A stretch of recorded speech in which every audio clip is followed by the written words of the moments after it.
much for meeting with us. Super excited to have you. With your collection that's releasing with Remix, we're super stoked. The rec deck is really cool, and the first of its kind for our like platform too. So, and I don't think that I've really seen any like digital skateboards that you can have in the metaverse, which is pretty cool. So I'm really excited for that collection and excited to get to know you and share your story kind of with our community.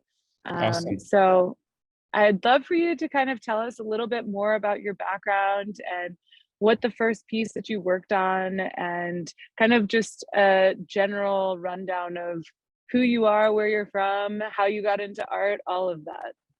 Yeah, for sure. Well, yeah, first off, thanks for having me. And I'm excited to kind of chat and go into a little more into depth, just on my background and kind of, how this whole project came about.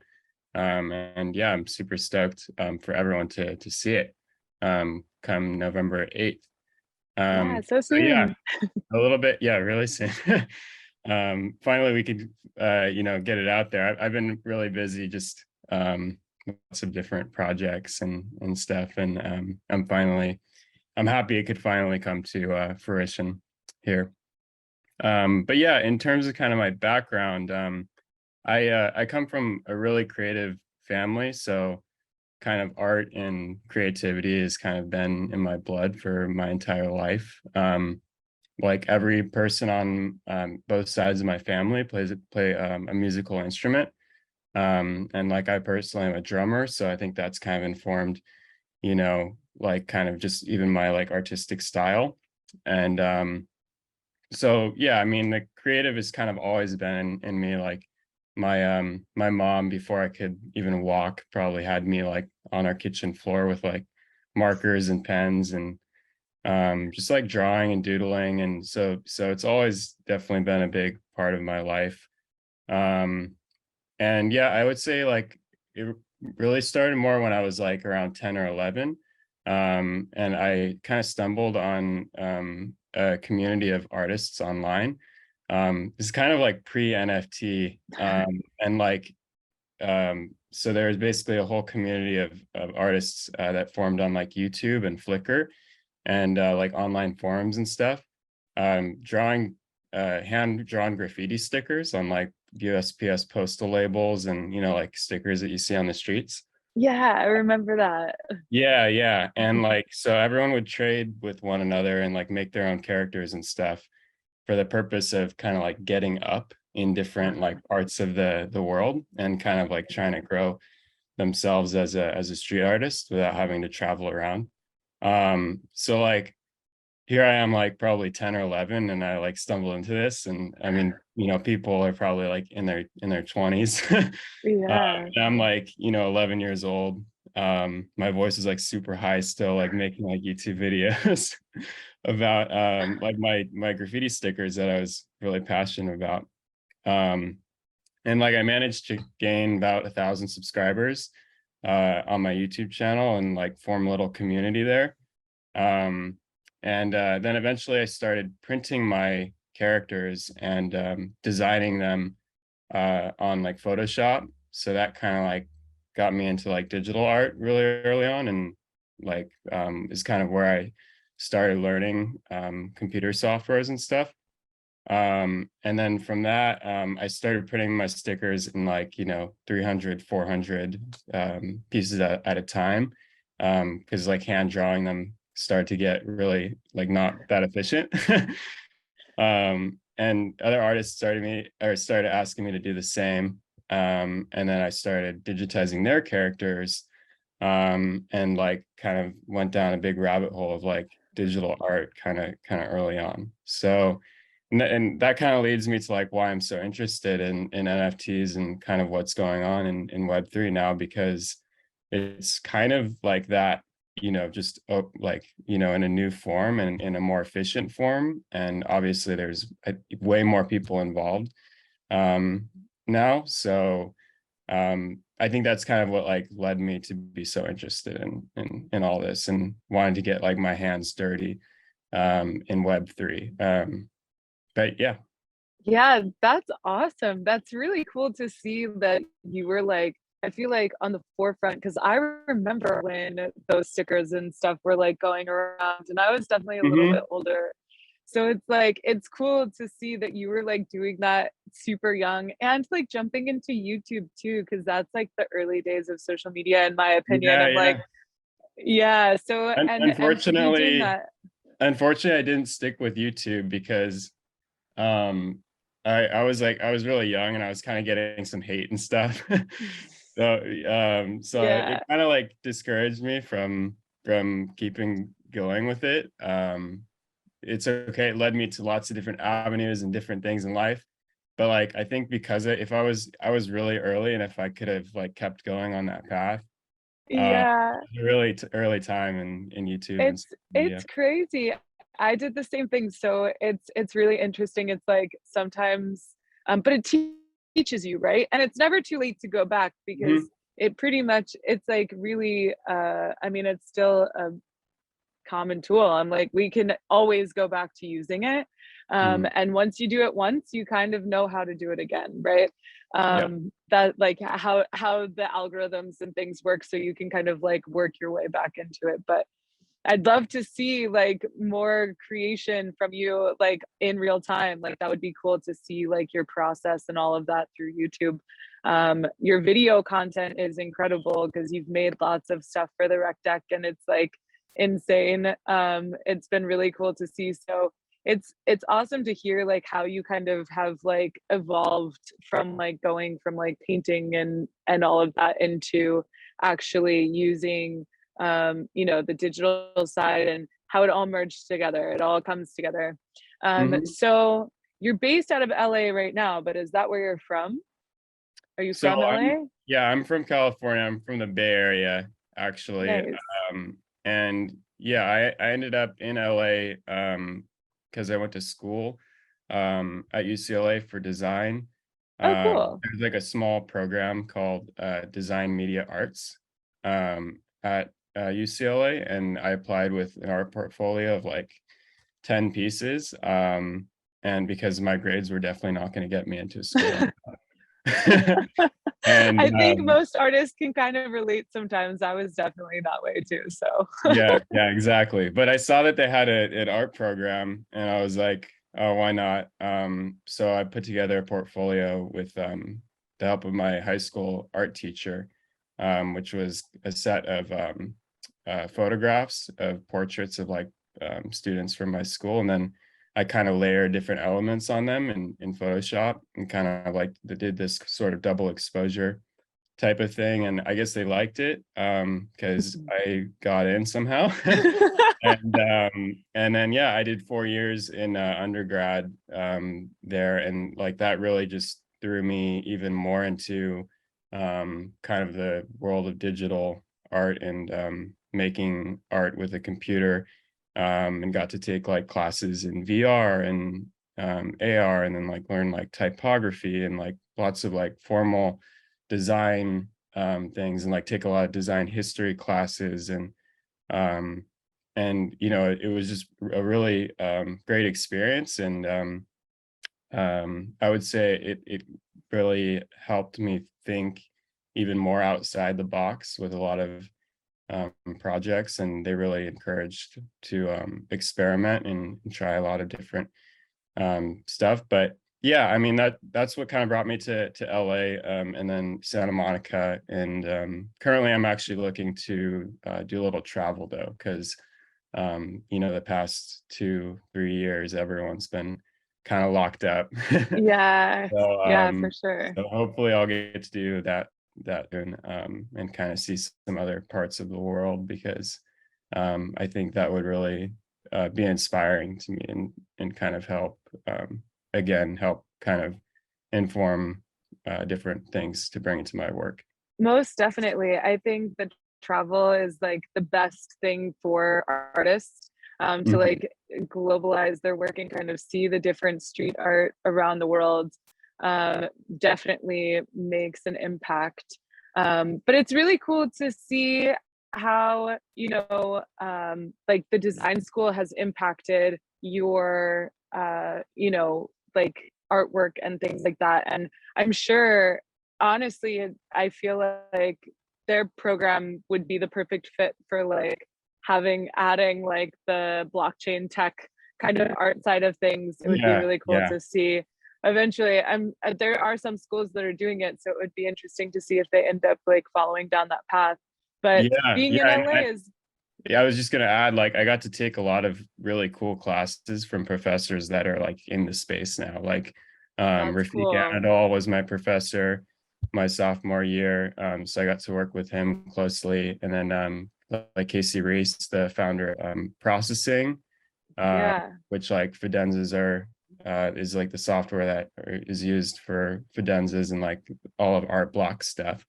And I got to like, work with him closely. And I think that was pre kind of NFTs coming into the mainstream. But like if I was in that program right now, I think it'd be really interesting because I'm sure they're starting to like push that more and encourage like students to start kind of like getting their hands dirty in the space. Yeah.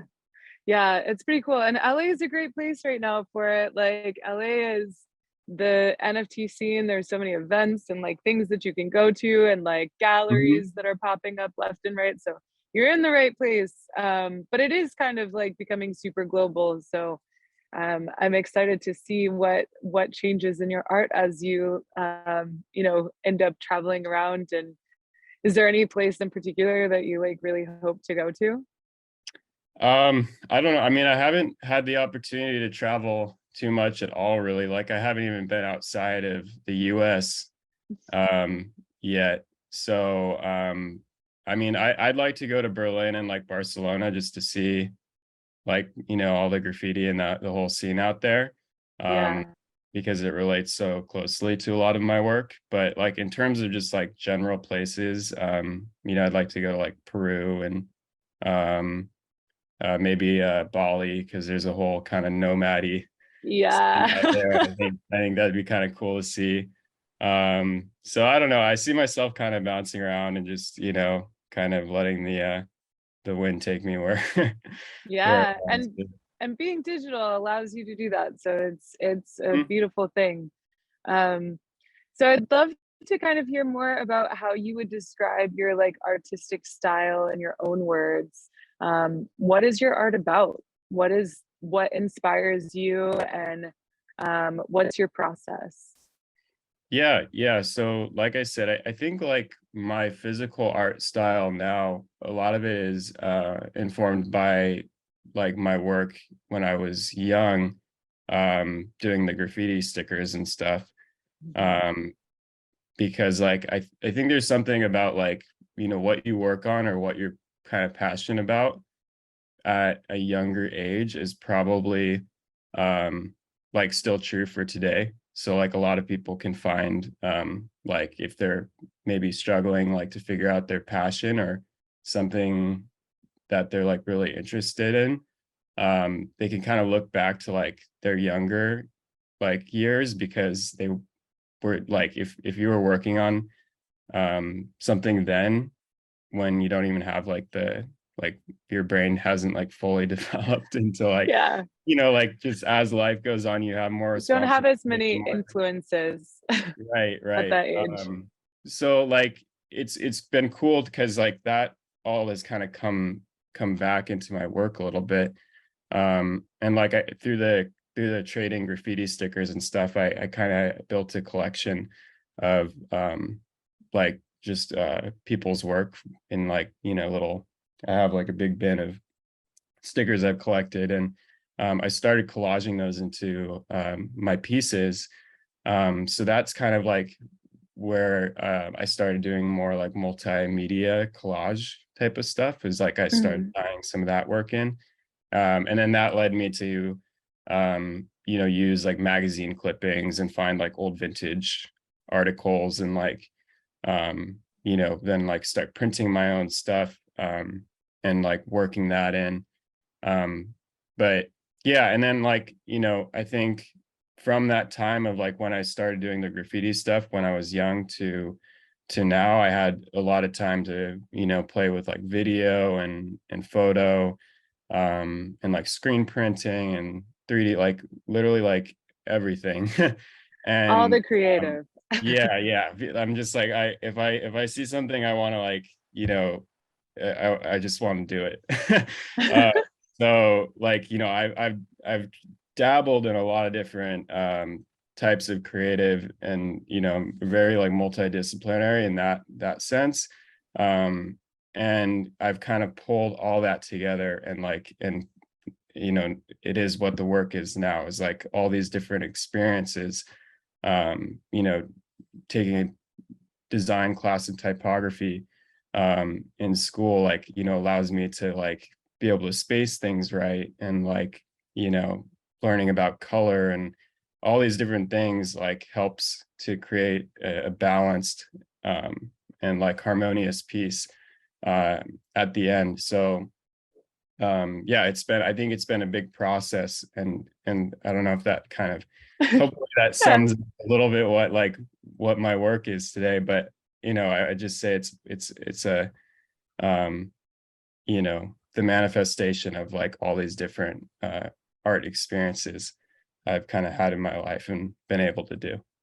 Yeah, no, I love that. And I think that it's really interesting because a lot of times, I think design is rules, right? Like a lot of Mhm. design stuff is like, okay, this, so you mentioned like Yeah. spacing and it's like things like that. Mhm. Like it really is a lot of rules, but then like merging that with graffiti and like street art and Mhm. collage, it's like kind of a beauty of both worlds. You get like a lot of balance in that, because you have like the rules and the guidelines of like the design school and stuff that you learned there, but like also like the freedom of what like street art kind of represents, right?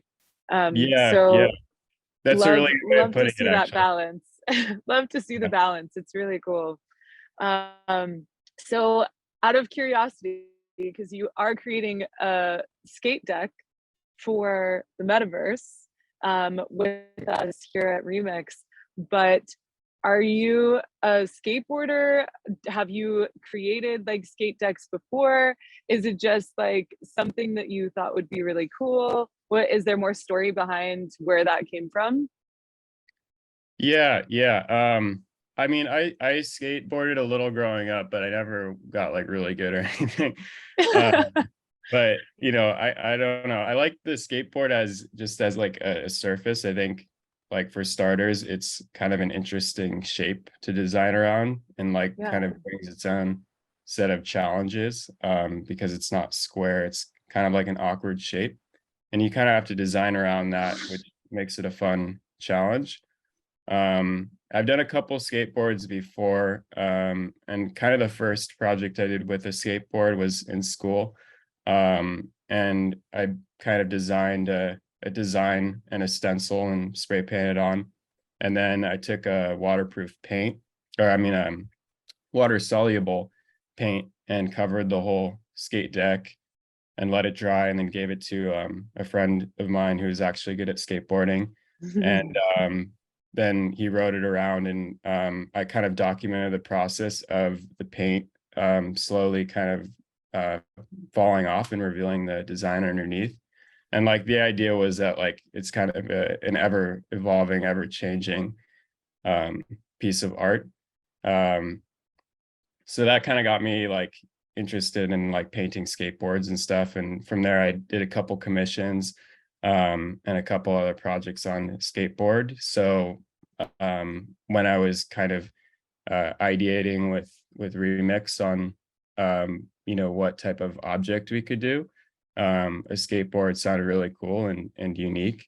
And I think the cool thing is the way that kind of I approached it was like kind of starting in the physical and then bringing it into the digital. And a lot of times I'll kind of work the other way around. So like I'm into screen printing. So like I'll create a t-shirt design or a design on the computer, and then bring that into the physical and start printing it on stuff. But this was kind of the opposite. And I think that's a really cool aspect of doing something on a skateboard. Yeah. And I love you saying like how the documentation of your friend, like the first deck that you did, that's insane. That's really cool because it is like anybody who does skate or knows people who skate, like they go through decks pretty quick. I feel like sometimes Mhm. they'll last a long time, but sometimes they end up breaking them. And then it's like they have their own life and their own story. And it is really cool to see how it like ever evolves. So to kind of like create a piece of art on a deck that's like the purpose of it is for it to evolve. I'm like, there needs to be more like that. That's really Yeah, cool. yeah, Like, because it's yeah, true. Like that is, I mean, the images get all scratched up. And so like to make that like a part of the element of the art that's on the deck, I'm like, that's dope. That's such a cool story. And to be able to kind of share that too in the lifespan of your creating like skate decks. That's dope. yeah, Really, really like it. How did you get connected with Remix? Did they find you? Did you find us? Like yeah, how yeah. did this evolve? Yeah, so I was actually I like I said, I'm into screen printing. My day-to-day is actually a screen printing company. So I was working with some projects on doing their apparel for their collections. So Mhm. like designing their t-shirts and like merch and stuff. Nice. Um, and and then with that also started creating like some virtual 3D versions of what we were designing, kind of similar to what Remix is doing. Mhm. And I started a little project called Niftyware, and I've been really busy and haven't been able to put like as much focus on it lately as I've wanted to, but uh, I started Twitter for it, and Remix stumbled upon it, I guess, and connected with Mike over the phone. And then like just as I kind of looked into everything more, I thought that it'd be really cool to just do a collaboration on a personal level, rather than kind of business to business.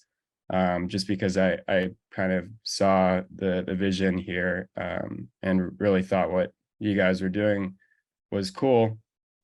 Yeah. Um, so then we kind of started brainstorming different ways we could go about it. Yeah. No, that's awesome.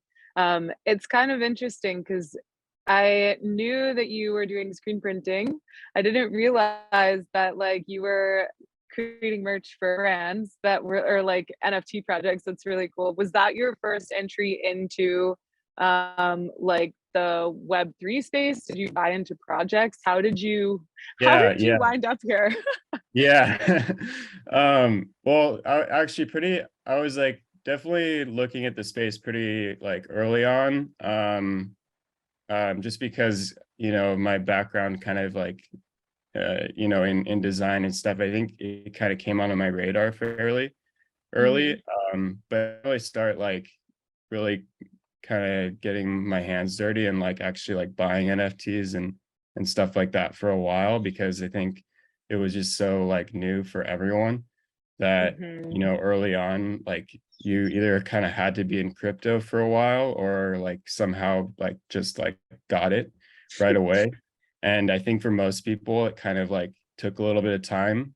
Or at least for me, like when I first found out, like I was on like Bored Apes website when they were minting, and like I didn't even really understand enough to like know what was going on, but like it Mhm. was kind of on my radar at that point. And But yeah, I mean, I really didn't start like I did start trading after a little while, and with like one of my roommates, and that was kind of fun and made a little bit of money, but probably lost money overall.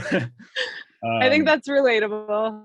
Definitely yeah, relatable. yeah, exactly. But I mean, I learned a lot through that. And yeah, I mean, one of my friends who was into crypto, I had a conversation with, and this was also like, probably end of like 2020, and he was saying like, dude, like you just gotta like put like 6 months into like putting your art out and like just go super heavy on that. And he was probably right. I probably should have taken it a little more seriously back then. But like I think even right now we're still really early in the grand scheme of things.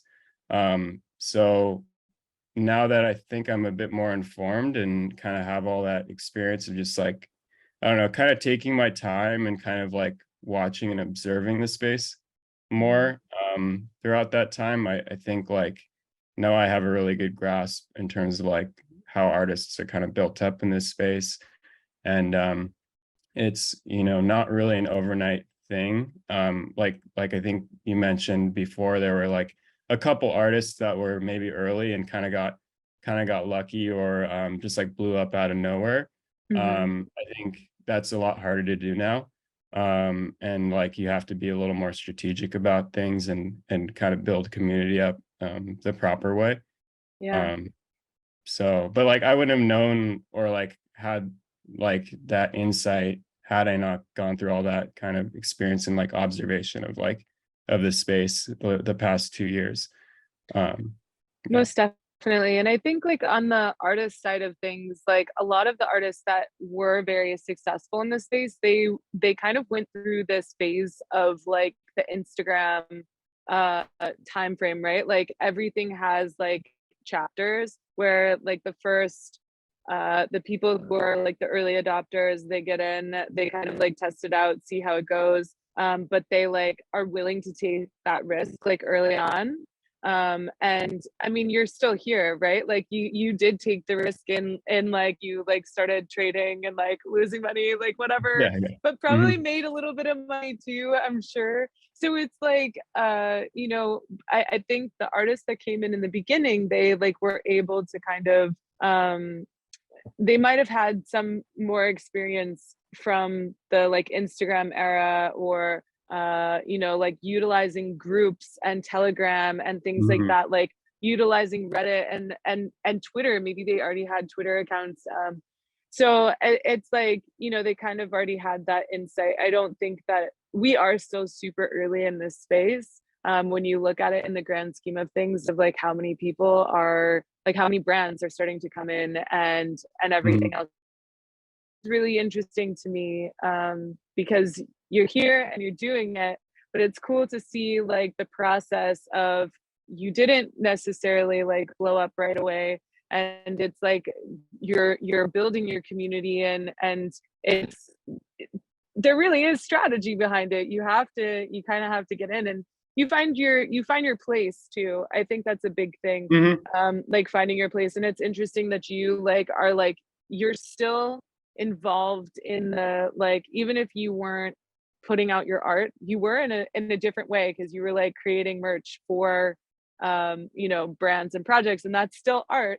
Like it's just a different form. So you were still doing it and you were Mhm. still finding your place within the space. And I think that, I mean, you're doing it with us too. So it's pretty cool to see that you're kind of like in different pockets of the like web3 space. It's not just in one, which I think sometimes is better. So you have a little more opportunity. You can kind of go in every which direction. For um sure. yeah. So I guess, are you like planning any releases? Have you been actively, I know you said you were really busy. So are you going to be like dropping any NFTs or any artwork aside from what you're creating with us on November 8th? Yeah, I mean, so kind of a project that I've been working on the side is figuring out um like how I can basically like implement a real digital screen with my physical art. So like Mm, there's been some artists that have like made little like put like infinite objects into like their physical pieces, or like kind of a smaller aspect. But I think it'd mhm, be really cool to figure out if there's a way to like make like a big screen and then kind of put like a panel on top, and then kind of cut little like pockets kind of where different mhm. things are happening, and Ooh. kind of blend the physical and digital, because I have this background in animation and video and that side of things. And like I've done a lot of art just like purely digital. And then, have a physical side of things, which I also really enjoy. So I've been trying to figure out what's the best way to kind of blend those two, and incorporate them both into my work. And, Remix has been a great example of one kind of use case, or a way of going about that.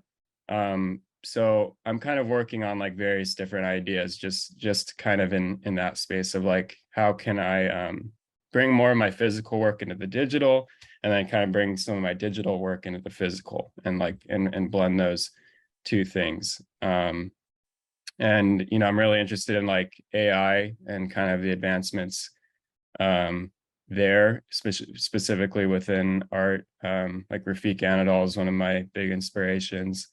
And I'd like to figure out a way to like, is there a way to maybe photograph aspects of my physical like abstract work, and use AI to kind of manipulate that or bring that into the digital. So like I have a ton of ideas just in terms of that. I don't have necessarily any like hard set drops planned yet.